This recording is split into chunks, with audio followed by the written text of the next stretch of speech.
Buz Trevor from Unearth, thank you very much for joining me in this heavy talk. I've never knew about your band until this event, and I've seen you doing it now, the sound check, and it was amazing. I listened to your last album and the last EP, and I really love your stuff. Just to start with that. Thank you very much. Good to hear. Always love to hear it. Thanks for having us. Thank you. Thank you. Buz, I want to ask you about the songwriting process of Unearth. Mm-hmm. How does it start? Because usually, you know, heavy metal bands, they start with the riff, or do you have something different, like maybe it starts with the lyrics, the idea, and then the music, or how? It's kind of your standard story. I just get in a chair and just start seeing what I come up with and programming a basic drum beat to get the idea across. Basically, you have to stay in the seat for a long time, for me personally, because there's like a lot of dumb ideas I have. I gotta get those out, and then I'll get one idea maybe by the end of the day that I can cook up into a song that gets sent off to him until he makes lyrics for, and then even from there we go in with a producer and we beat the songs up some more. So it's kind of a long process, but it starts with me sitting in a chair going jun jun jun jun jun, just making noises over it. Okay, that's nice. Regarding your custom guitar from ESP, mm-hmm. I noticed something that you like it thin, yeah, you like it light, mm-hmm. and I have noticed. I've done an interview with Temo Mantusari in Hellfest, and the same thing, and me the same thing. Like, everyone now is going to this light guitar thing. Meanwhile, in the past, it was more wood, more tone. Yeah. So, what do you think about that? I think there is some legs to that, but if you're using an active pickup like we use the Fishman's, the actives, it's gonna sound heavy. I can make the same sound. I can make the sound that I need with it. And it, I like the small, thinner guitars. It started with the Ibanez S series, of course, which they were one of the first to make a really like this insanely thin guitar, which I always was captivated by. So I kind of carried that over into my custom guitar. So you're always into active. Yeah. I mean, I'm the modern influence, or Fishman Moderns. Yeah. Before that, it was EMG. Yeah. And then the Fishmans came out, and that was kind of a newer thing. They sounded great. I'm going kind of leaning back towards passives these days because it's, I don't know, maybe I grew up a little bit and I like to try to make my hands do some of the work for the tone. But I don't use them live yet. But at home, I've been messing around with them. That's nice. Yeah. Trevor, I want to ask you. You're a band. You're one of the bands in this new age that you have always something to say. And I'm someone personally, I always was impressed in the lyrics. A lot of the even rock icons like Alice Cooper sometimes, he said that the bands who sings for oil are boring. Tell me about your girlfriend, that's what he said. So how do you weigh the lyrics, the importance of the lyrics in the song? Like 50%, 80%, 20%? You don't have to give me a number, but you know the idea. I think the world has enough love songs. Yeah. You know? So with our band, we're a metal band, but we came up in the hardcore scene, and hardcore generally talks about current events or social issues that we are trying to shed light on to hopefully have to create a movement to force positive change, and that is exactly what these lyrics have the band's lyrics have always been about.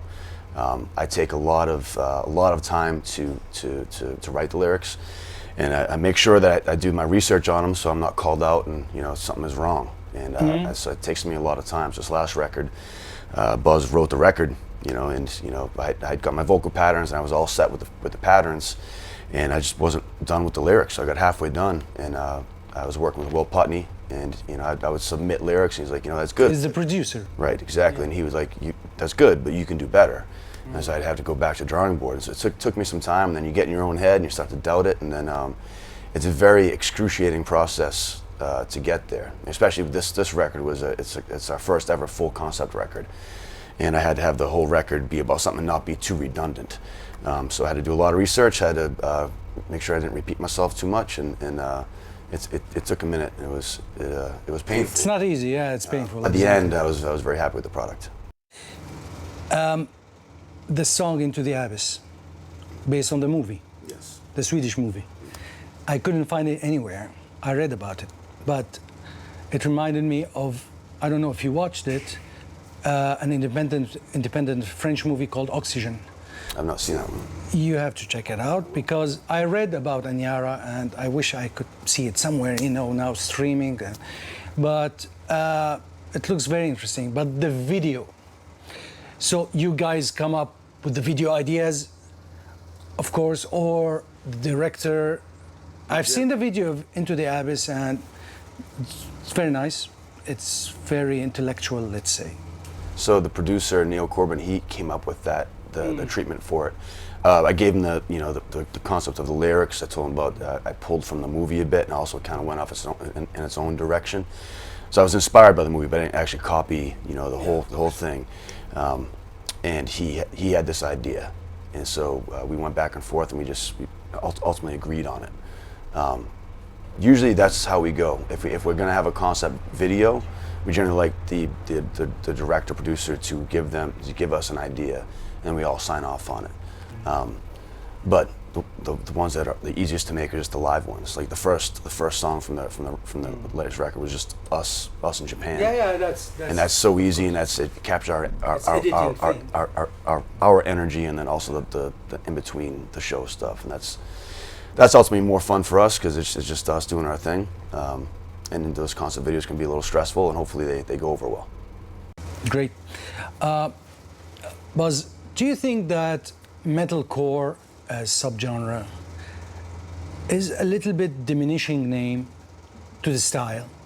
I think when I listen to your music, I hear a lot of things. And I think sticking with that name could be a little bit narrowing it down to something that is less than what it is. I think it used to be like that.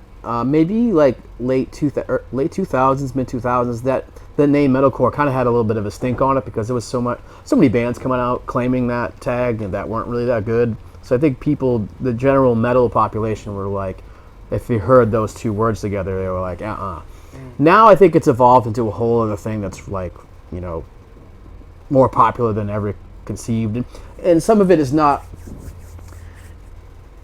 Some of the parameters that metalcore fits in, I don't really agree with. What it is to me is not really what it is people are calling it today. Yeah. If that makes any sense.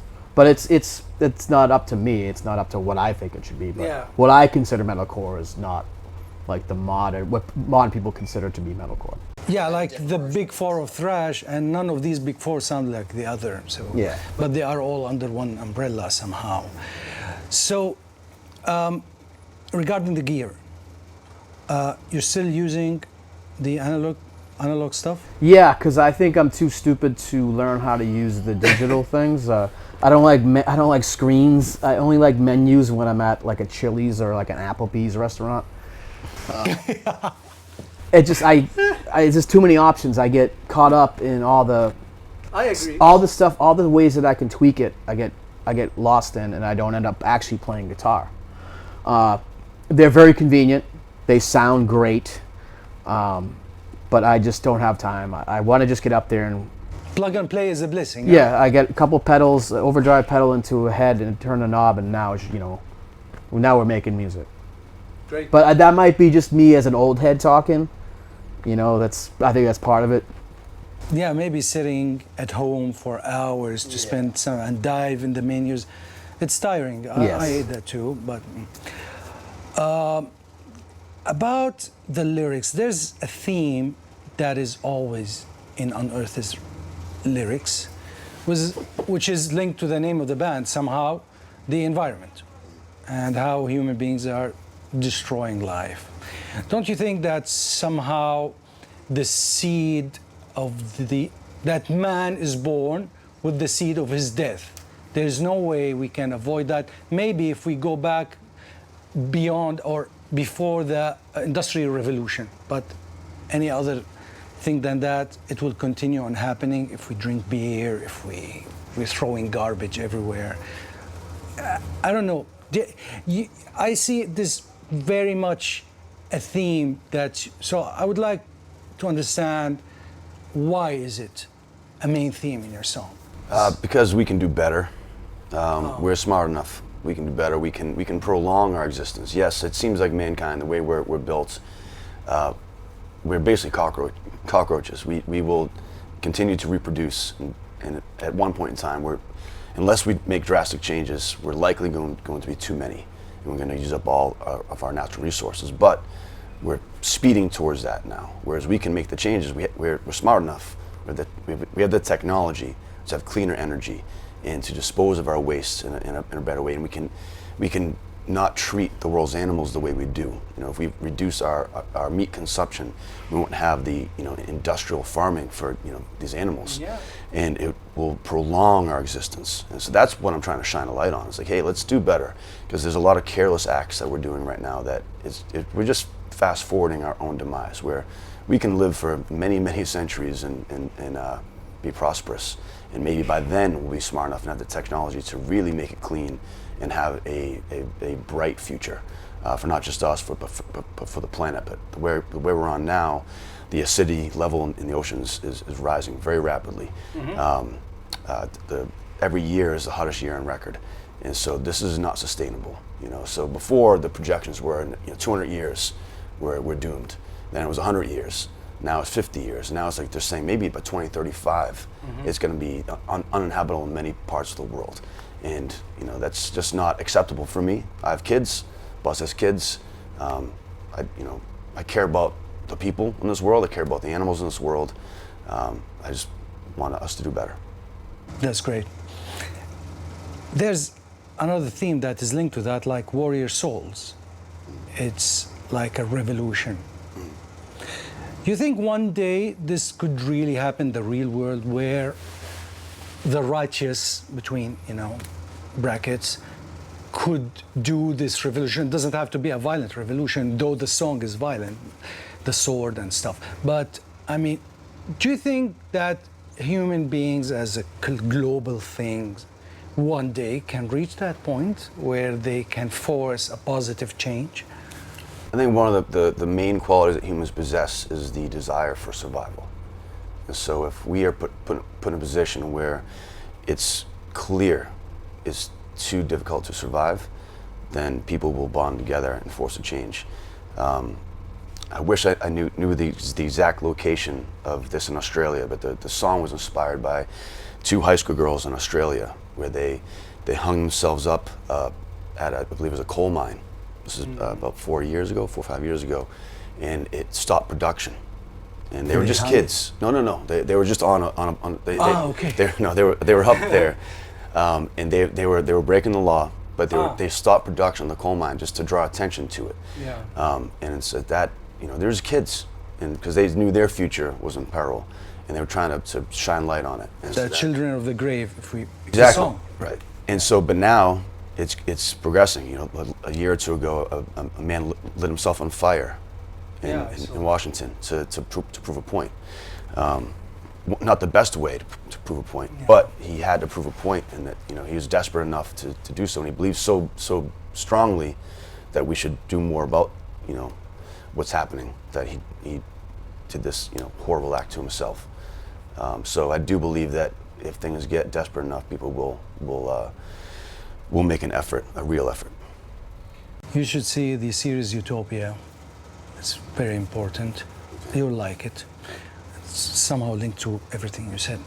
I posted in Heavy Talk this new program I'm doing on YouTube that nobody's watching. But this episode, some people watched, and they threw all tomatoes and potatoes all over me virtually.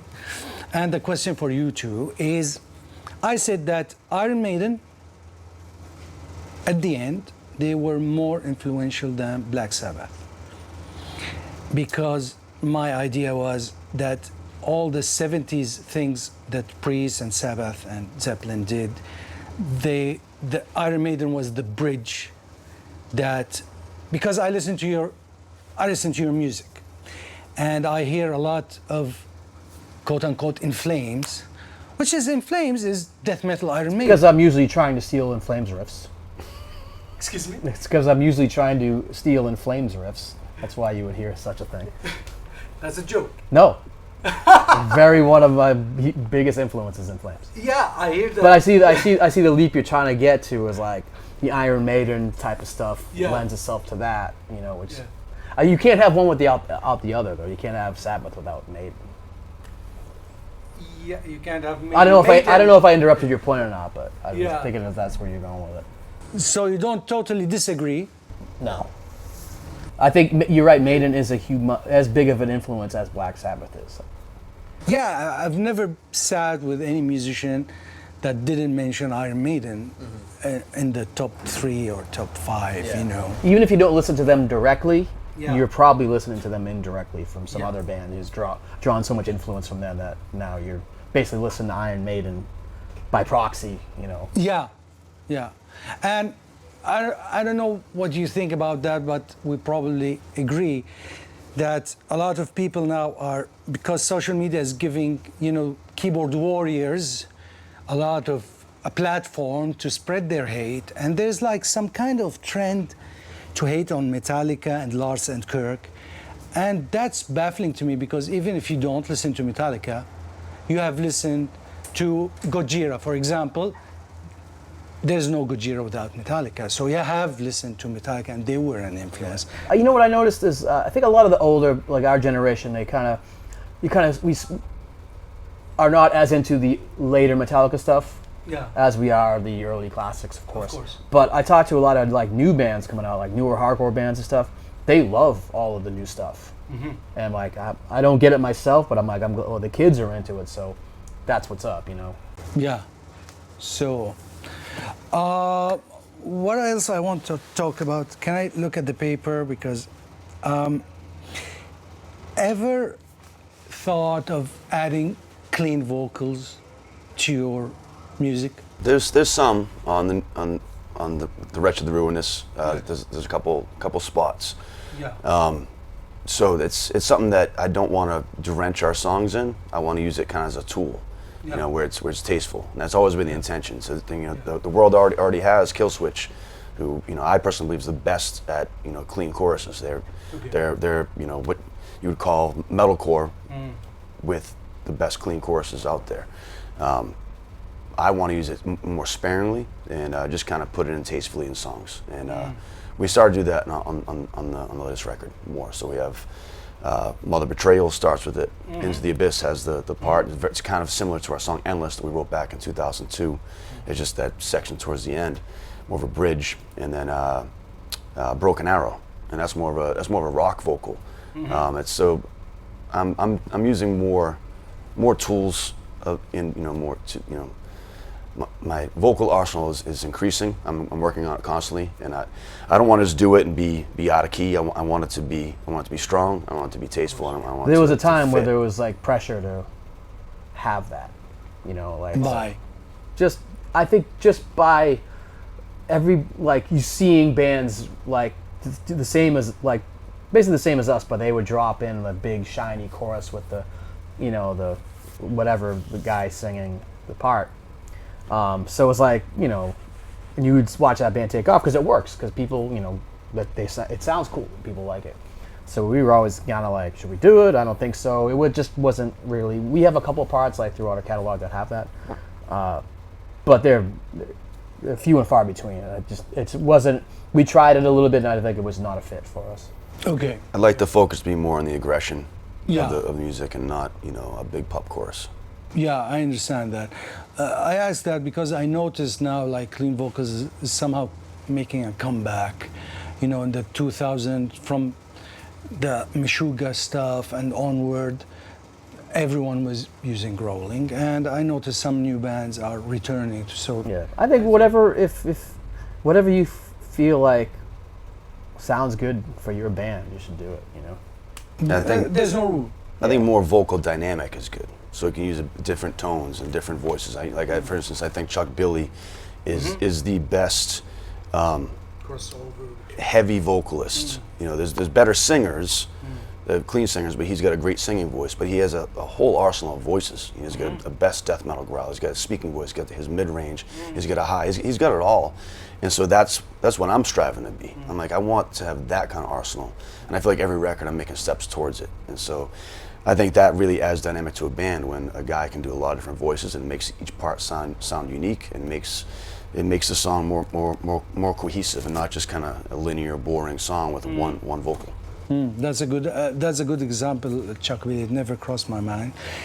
What do you think about changing styles in the band's career, like drastically sometimes, like Metallica, like talking about Testament? The Ritual is my favorite Testament album, Wow, okay. and everybody hates that album because they wanted to do the Black Album. Okay, so what do you think about the band changing style because maybe they got bored of what they do because they want to try different territories? I think it's a challenge to change. I'm not really sure. I mean, I don't know these for facts. I've actually thought about this at great length because Testament's one of my favorite bands. I don't know if they were trying to make the Black Album. I think there might have been, industry pressure to be lighter because all the bands at that time, after the Black Album came out, Mcgrath put out Countdown. Well, Countdown came out right after. Yeah. Countdown was lighter. Even Life of Agony went from River Runs Red to Ugly. Anthrax got rid of Joey. You got John Bush, put out Sound of White Noise, and all these bands got lighter. Like everyone got lighter. Sabotage from John Oliver to Zach Stevens. Testament got lighter, but it wasn't commercial. Like basically every song is 5-6 minutes on that record. To me it sounds like almost a classic rock vocal performance, and it's a melodic heavy metal record with 5-6 minute long epic songs. So they weren't going for commercial radio hits. There was no Enter Sandman on there. Yeah. But to answer your original question, I think it's a massive challenge to drastically change your sound and to actually have success with it. And if you can be good at it, that's a great career, staple for you. And we've changed our sound every record, but slowly over time. I don't think there's one record besides the new one. I think the new one might be our most drastic change from previous albums. More melodies, I noticed, or something. The melody plays a very big part to my ears. I don't know. There's more aggression. There's more fire in the new record, and all of records do. I just really think that there's more dynamic on this album. Yeah. You're a band that still do videos, like this new album, 3 videos at least. 4. 4. Yeah. I mean, in this streaming world where bands don't get paid, where bands are forced to sell beer and travel the world always, that's great what you're doing. I love videos. But do you think this is sustainable? Do you feel the pressure? I'm surprised, positively surprised, that you're still doing that on a large scale. Me too. I don't think videos work. I'm not a fan of them. I'm not a fan of making them. I think it's a waste of our time. But I'm not the only person in this band. So there's some negotiations in the band about that. I guess it works as a promotional tool, but and it gives like video. I don't want to shit on the guys who make the videos because that's their art, But I'm never in a hurry to make any videos myself personally. Yeah, but the videos, there's always the story. I mean, mother betrayal. For me, it's amusing as a fan to watch the story with the song. As you said, it's promotional. I think it's harder just to have a video stand out. It's really hard to have a video stand out and get eyes on it. It's like, because a lot of videos, it's kind of the same formula, and people are just like, oh, there it is. But it has something really cool has to happen in the video to be like, dude, did you see that video by band XYZ? It's got this part in it that's completely insane. So I feel like I don't see a lot of that. But I don't think you always have to stand out. But I think that your fan base is looking for a visual representation of your music and the singles, and it's going to be there, and you're going to get X amount of views, whatever size your band is. If you look on YouTube, all of our videos, besides one, all have around the same amount of views. It's all between like 150 and 500,000. We have one that's over 3 million. That one happened to hit. It's not even that exciting of a video. It's just maybe the song just caught on faster. But I do think it gives our fan base something to latch on to, and those songs are generally the ones we play live. Basically, almost every song we play live has been a video. Not all of them every time, but it's almost 9 times out of 10 the case. And so I do think that it is helpful to appeasing your fan base. Great. What do you think about the new streaming thing? What do you think the future of music in the AI and streaming thing? You think there's some hope?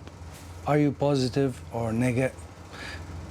Do you see music will get worse, everything will get worse in the future, or you have some certain hope that there will be a niche that still do great music, everything? I think there's a lot of older bands today because of streaming.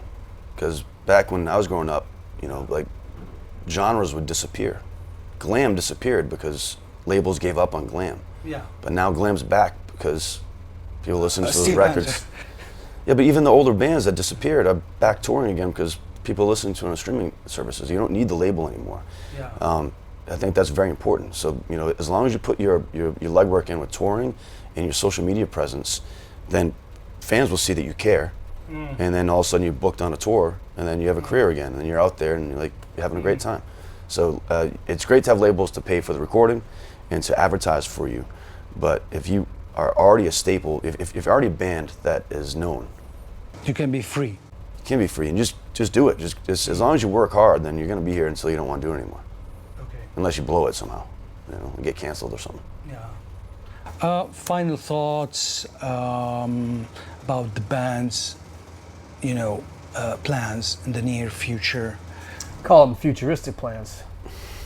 Probably move out west, buy some desert lands. Maybe up north, just past Alaska. You know nothing of this if they ask you. It's hard for me to understand the joke from the seriousness here, but okay. It's a clutch lyric. Okay. Can you explain to me? I'm sorry, I was butt guarding the door. Okay. It's a lyric from the song. Okay. Rest of the year, we basically have weekends of festivals throughout the rest of the year. Okay. We're busy every month, but only on weekends. Yeah.